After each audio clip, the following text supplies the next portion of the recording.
은혜 받으실 하나님 말씀은 예배소서 4장 22절로 32절의 말씀이 되겠습니다. 제가 봉독해 올리겠습니다.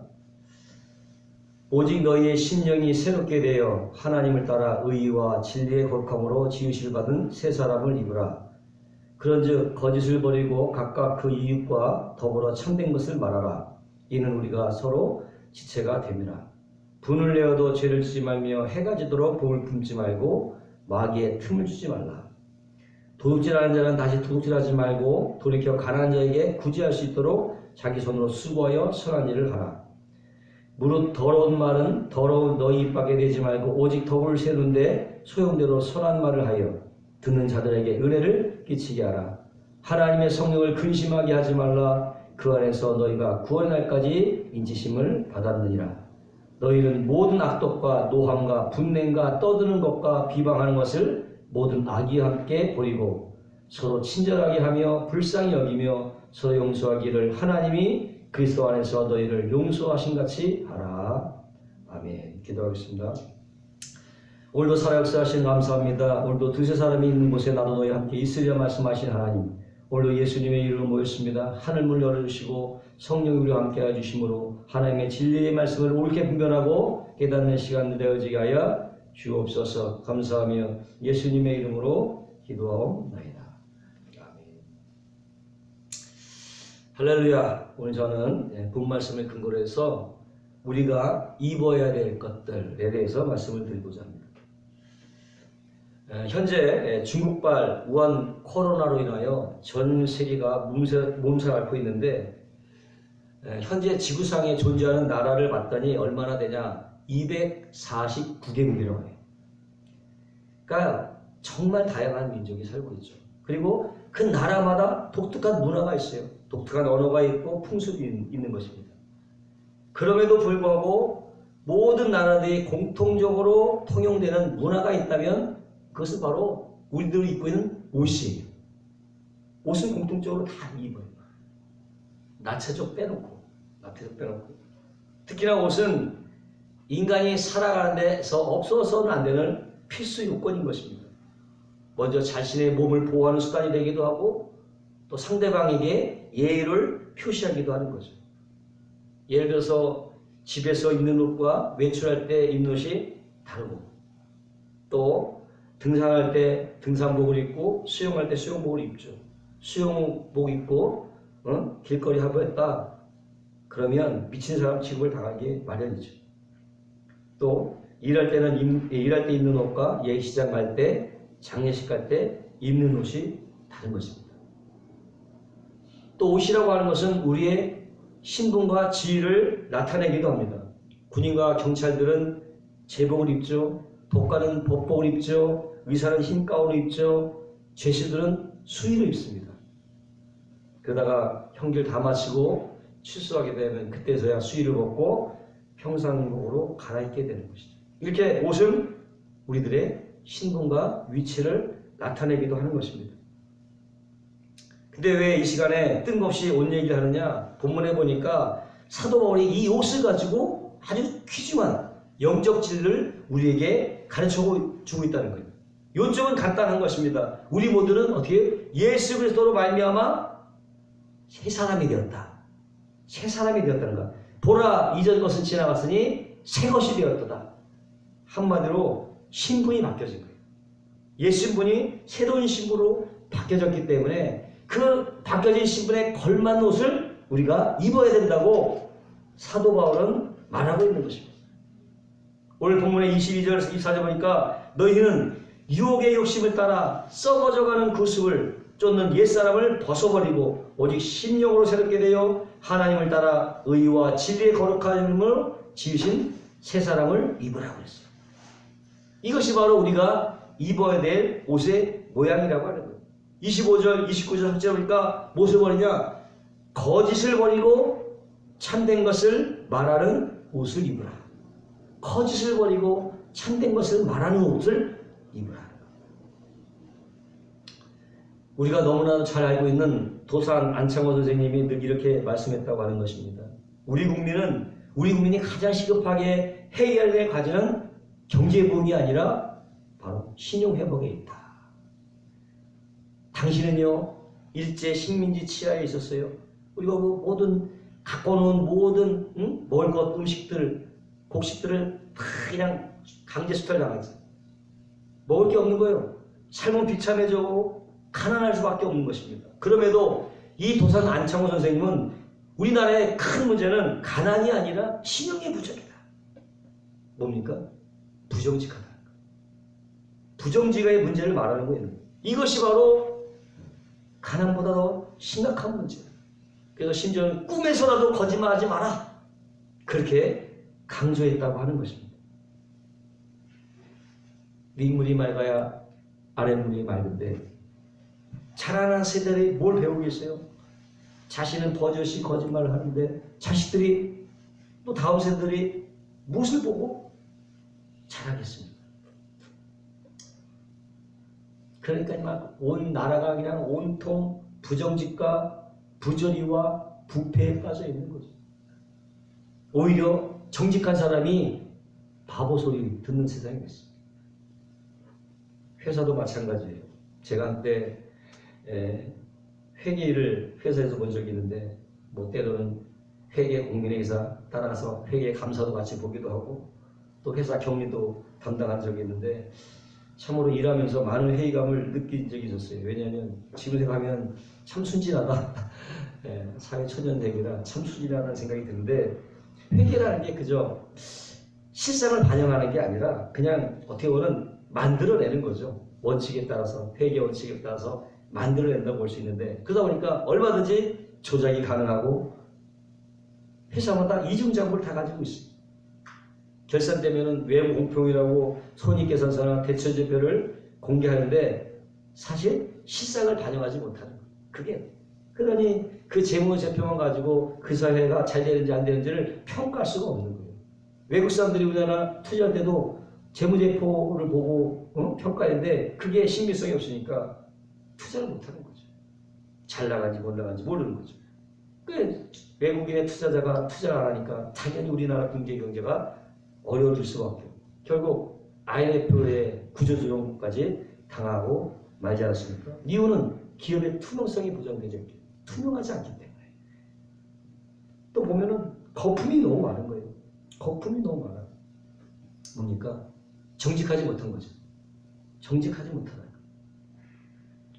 통계적으로 우리나라 사람들이 1년에 고소 고발 건수가 약 60만 건 정도 된대요. 60만 건.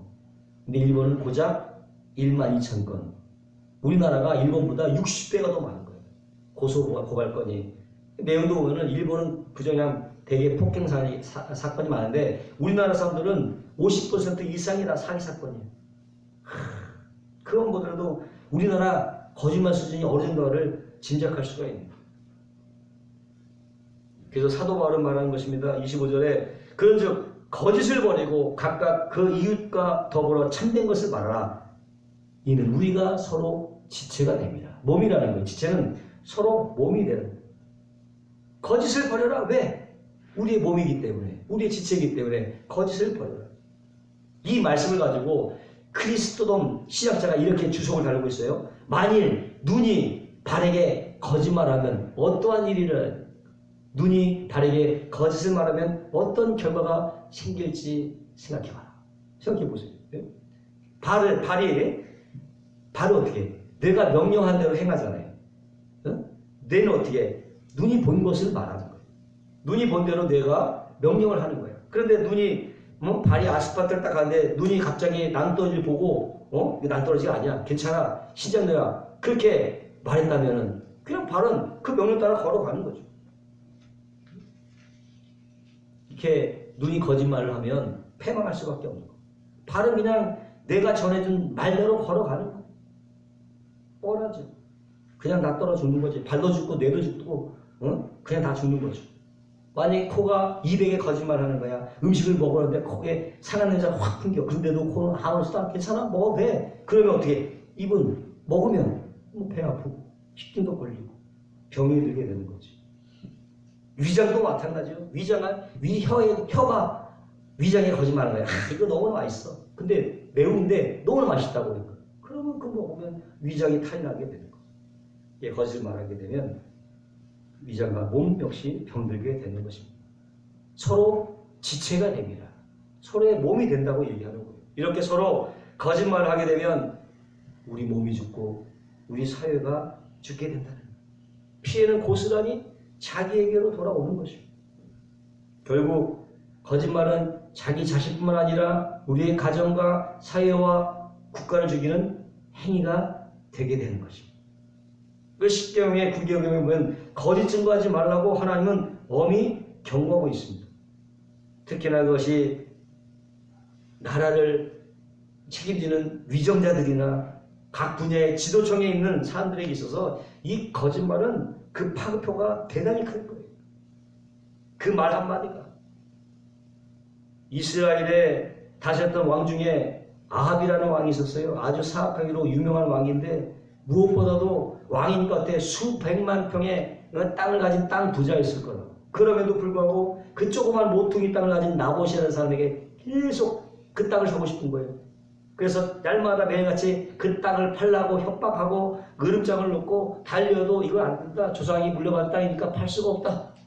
그렇게 얘기하니까 그냥 몸져 들어놓고 왔어. 자기 뜻대로 안 되니까. 그래서 왕비 이세벨이 와서 왜 그러시오 하니까는 나봇 땅을 사왔던데 나봇이 땅을 안 판다고. 그러자 이세벨이 야, 이 왕까지 돼갖고 그깟까지 가지고 말이야 무슨 고민을 하냐고. 그래서 핀잔을 주면서 그냥 거짓증인 두 사람 세워갖고 나봇에게 죄를 뒤집어 씌워갖고 죽여버리면 돈도 안 들이고 그냥 내 땅이 되는 걸. 뭘 그리 걱정하냐고. 가만히 들어보니까 일리가 있는 거예요. 그래서 그렇게 하고 말았어요. 결과 어떻게 됐습니까? 하나님의 심판을 받아서 자손 대대로 저주를 받는 일이 되었어요. 거짓이 불러온 결과다 이거죠. 성경은 사탄을 거짓의 아비라고 말하고 있습니다. 인류 최초의 비극이 어디서 일어났습니까? 바로 에덴 동산. 거기서 일어났는데 거짓말로부터 시작이 됐어요. 최초의 아담과 하와에게는 큰 문제가 별로 없었어요. 그 아름다운 에덴 동산 가면서 뭐 없는 것 없이 너무나 편하게 영적으로나 마음으로나 너무나 풍성하게 하나님만을 예배하면서 섬기고 살았습니다. 아쉬울 것이 하나도 없어요. 그런데 어느 날 사단이 아름다운 모습을 하고 뱀 같은 모습이 아니라 정말 아름다운 천사 같은 모습을 하고 목소리도 외모나 너무나 반할 정도로 와서 속삭이는 것입니다. 야, 사실 알고 보면 하나님 그렇게 좋은 분은 아니야. 야, 왜 좋은 분이면 동상중하의 나무의 씨가를 먹지 말라고 하겠냐. 좋은 분이라면 말라고 하겠냐. 의구심을 딱 던지니까 사실 아담과 하와는 그 말을 듣기 전까지는 정말 왜 그렇게 하셨는지 한 번도 생각해보지 않았어요. 한 번도 의심하지 않았는데 뱀이 하는 말을 들어보니까 정말 그 시간을 먹으면 하나님과 같이 될 것이라는 그 말에 혹한 거예요. 그래서 하나님이 그렇게 했구나. 그 말 딱 듣고 보니까 그 시간을 보니까 정말 그렇게 좋아 보이는 거. 바로 거짓말을 듣는 순간 하나님의 신뢰가 깨어지는 순간이 바로 그 순간이에요. 거짓말을 듣자 그로부터 하나님의 신뢰가 쫙 깨지는. 그 다음부터 하나님을 믿을 수가 없는 거예요. 하나님 말씀을 믿을 수가 없는 거예요. 그래서 어떻게 먹지 말라던 그 동산나무의 실과에 손을 대게 된 것입니다. 그가 우리 인류에게 죄악이 찾아왔고 수치심이 찾아왔고 죽음이 찾아오게 된 것입니다. 계시록 21장 8절에 보니까 거짓말한 자는 불과 이왕으로 타는 못에 참여하려니 이것이 둘째 사망이냐. 또 본문 26절 27절에 보니까 분을 내어도 죄를 짓지 말며 해가 지도록 분을 풀지 말고 마귀와 틈타지 못하게 하라. 여기 있는 내용은 거짓말과는 상관이 없는 말 같지만은 심리학자들의 연구에 보면은 사람들이 거짓말을 하게 되면은 가장 큰 동기는 마음속의 분노 때문에 거짓말을 하게 된다는 거예요. 분노 때문에. 그걸 털어보지 못하기 때문에 화를 품게 되면은 그놈에게 망할 기회를 찾게 된대요. 그 사람을 망할 기회를 찾게 된다는 거예요. 그래서 막 그 사람에 대해서 험담이 나오고 중상모략까지 하게 된다는 것이. 뭐 일종의 정치 보복이라고 할 수도 있어요. 정치 보복. 그 마음에 분노의 마음이 있으므로 있지도 않은 거짓 프레임을 짜서 자기 반대파를 완전히 묵살을 만드는 거지. 제거를 시켜버리는 거죠. 마음의 분 때문에. 그래서 마음의 분을 품지 말라. 분을 품는 순간에 그 틈을 타고 마귀가 들어와서 조종하는 것. 중상모략, 이간쟁이 도구로 전락하게 되고 만다고 하는 거예요. 그래서 29절에 말씀하고 있습니다. 무릇 더러운 말은 너희 입 밖에는 내지 말고 오직 덕을 세운데 소용되는 대로 선한 말을 하여 듣는 자에게 은혜를 끼치게 하라. 아멘. 은혜를 끼치게 하라. 베드메이라고 하는 사람이 이 구절을 해석하면서 이런 얘기를 했답니다.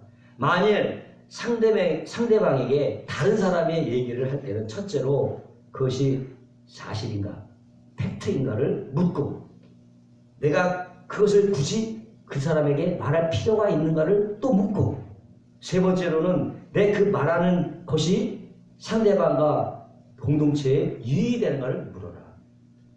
그 세 가지가 통과되면 말하라는 거예요.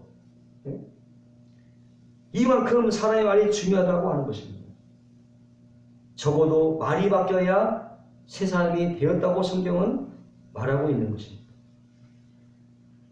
야고보서 3장 6절에 이렇게 기록되어 있습니다. 혀는 곧 불이요 불의 세계라. 혀는 우리 지체 중에 온몸을 더럽히고 생의 바퀴를 불사르나니 이 사르는 것이 지옥불에서 나느니라.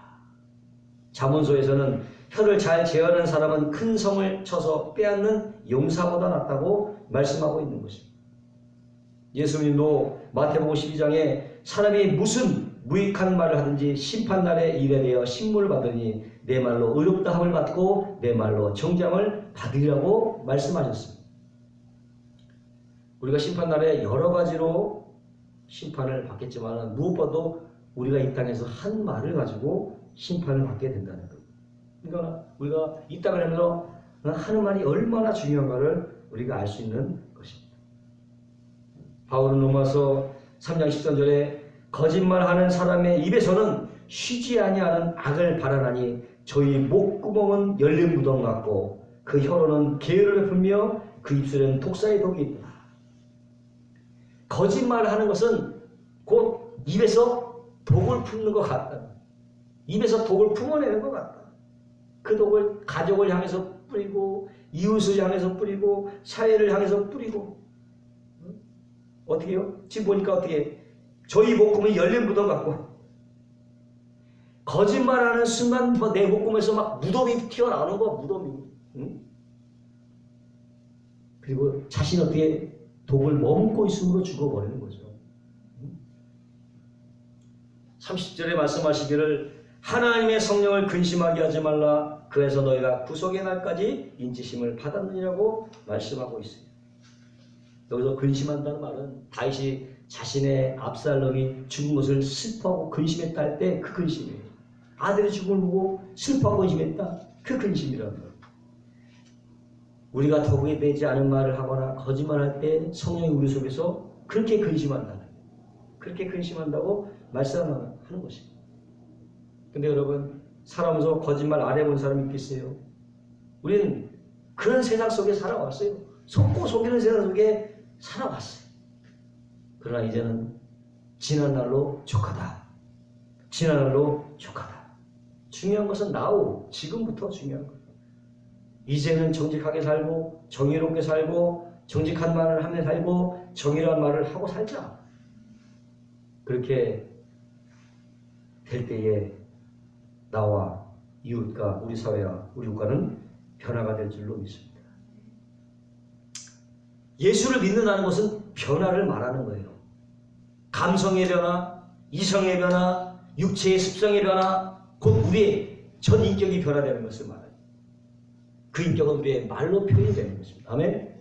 그 인격이 우리 말로 표현이 되는 거예요. 결국 내 입에서 나오는 말로 나의 변화를 측정할 수 있고 내 안에 하나님이 살아계시는 명백한 증거가 될 수 있다고 하는 것입니다. 아멘. 그러므로 이 시간 이후로 정직을 말하며 진리를 말하며 진실을 말하며 입을 열 때마다 남을 세우는 덕스러운 말만 하시기를 주의 이름으로 축원합니다.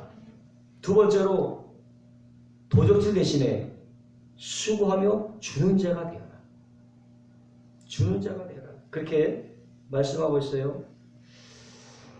입어야 될 거 도둑질 말고 수고하며 주는 자의 옷을 입자.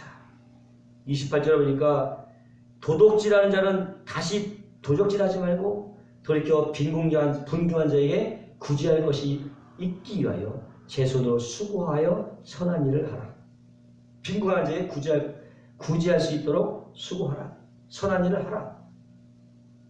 보니까 도적질하는 자는 다시 도적질하지 말고 여기에 시제는 현재형.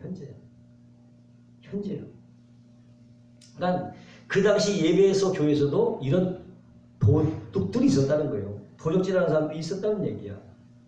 그때는 그랬는데 지금은 없겠어요? 네? 지금은 없겠느냐. 도적질이라고 해서 꼭 남의 집에 들어서 물건을 훔치는 것만이 도적질이 아니죠.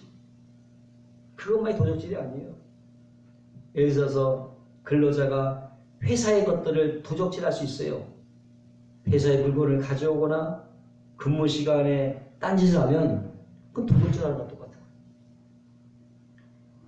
미국 사람과 우리나라 사람들이 일할 때 보면요, 약간의 차이가 많대요.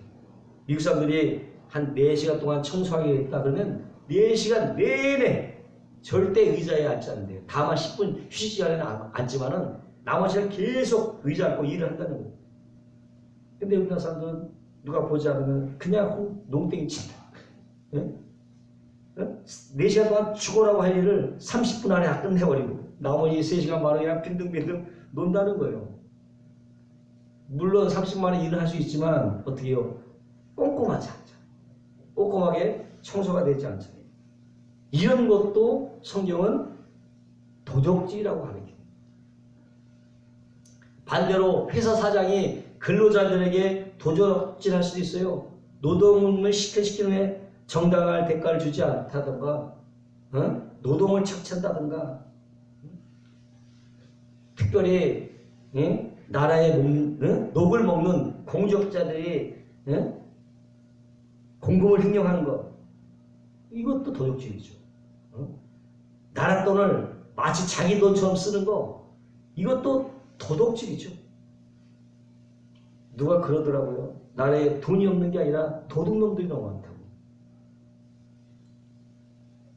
요즘은요, 정보화 시대입니다. 지식 정보화 시대인데 정보가 곧 많이에요. 정보가 곧 돈이에요. 그 정보를 혼자 독점하면 그건 도적질이 되는 거예요. 도적질이 되는 거예요.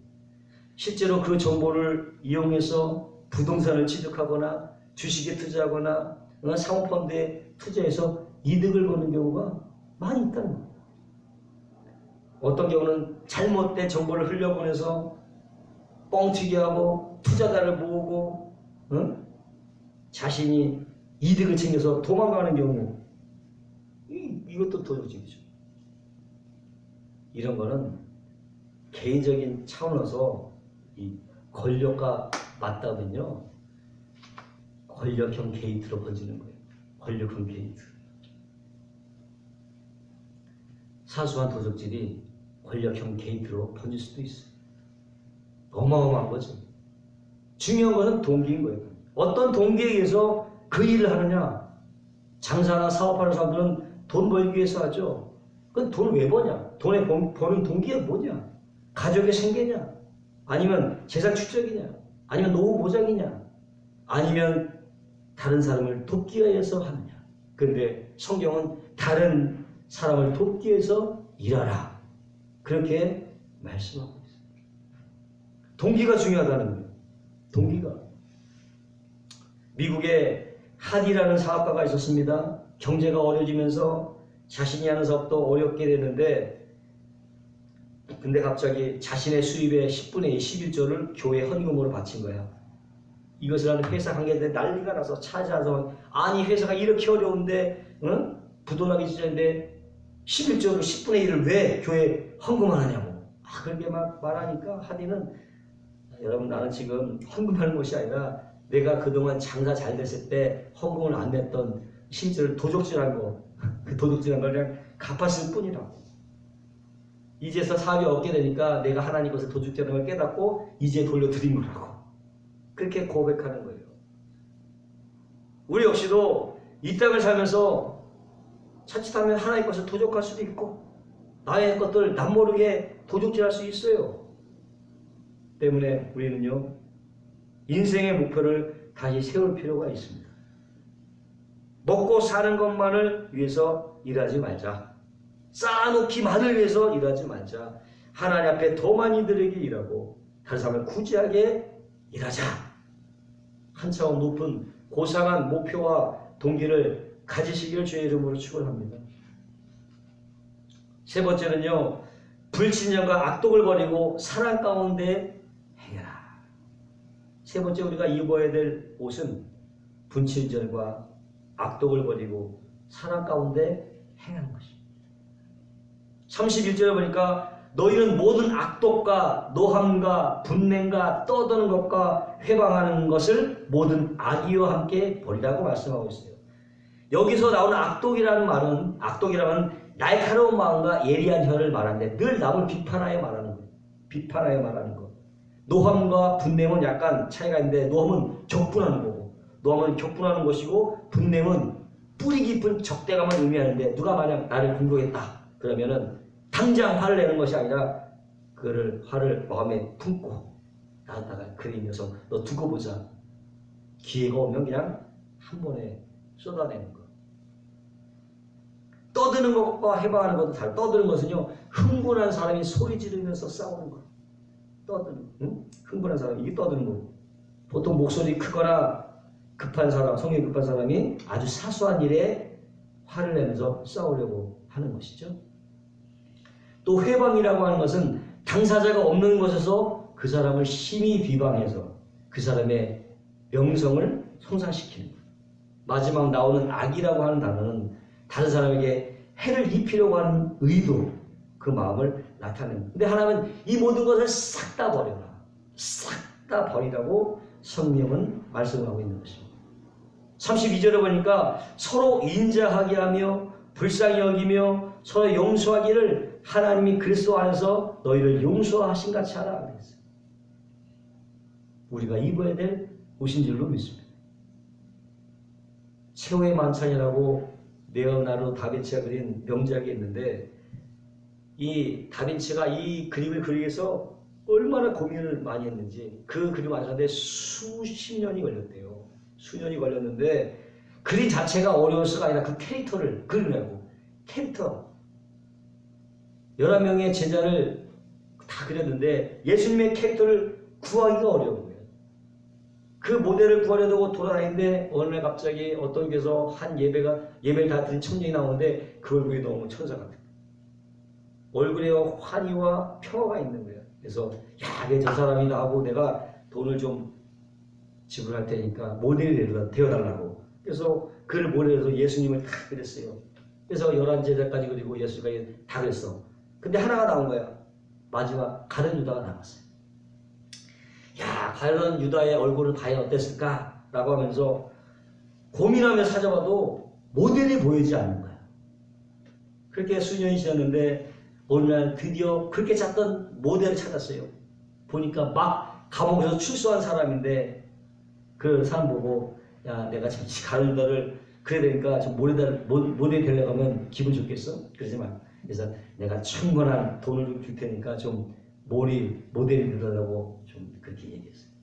그래서 그를 데려가서 가룟 유다의 얼굴을 그리기 시작하는데 갑자기 이 사람이 펑펑 우는 거야. 영문도 모른 채 왜 이렇게 우느냐고. 그러니까 그가 하는 말이 선생님 저를 기억하시냐고. 제가 모르겠는데요. 그랬더니 자신이 바로 몇 년 전에 예수님의 모델을 했던 사람이에요. 그렇게 고백하다. 단지 수년 만에 그렇게 변해 있는 거예요. 교회를 다니면서 하나님을 잘 섬겼을 때는 그의 얼굴에 광채가 났는데 몇 년이 흘러서 그 마음에 일어나는 거짓말을 이기지 못하고 한번 남을 희망하고 마음에 악의를 품고 악독을 행하고 해방하고 떠들고 도덕질하는 것을 무감각하게 해요. 점점 죄가 많이 쌓여지고 결국 감옥에서 출소하던 그 어느 날 그의 얼굴은 그렇게 변해버립니다. 가룟 유다의 얼굴이 되고 말았어. 바로 이것이 우리가 날마다 새로 갈아입어야 될 이유인 것입니다.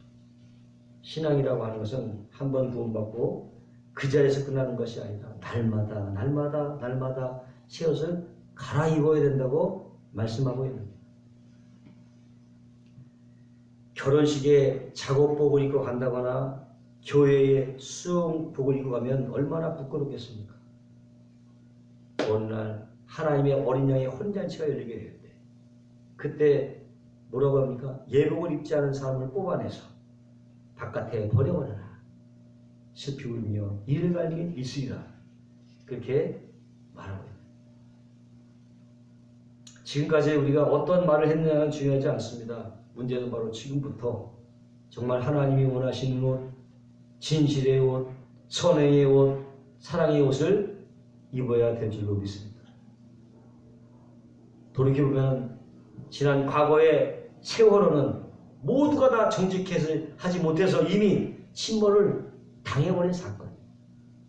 이미 침몰 당했어요. 그러나 우리 모두는 하나님이 주신 새로운 예복으로 갈아입고 이 정직이 없어서 침몰해 가는 이 작금의 대한민국 호를 구출해야 될 줄로 믿습니다. 기도하겠습니다. 거룩하시고 영화로우신 하나님 감사합니다. 거짓이 판치는 이 세상 다시 한번 우리가 진실을 회복하고 진리의 말씀으로 하나님 우리가 무장하여 다시 한번 꺼져가는 등불을 다시 살려내고 꺼져가는 작금의 대한민국을 구출할 수 있는 우리 모두가 되게 하여 주옵소서. 감사하며 예수님의 이름으로 기도하옵나이다.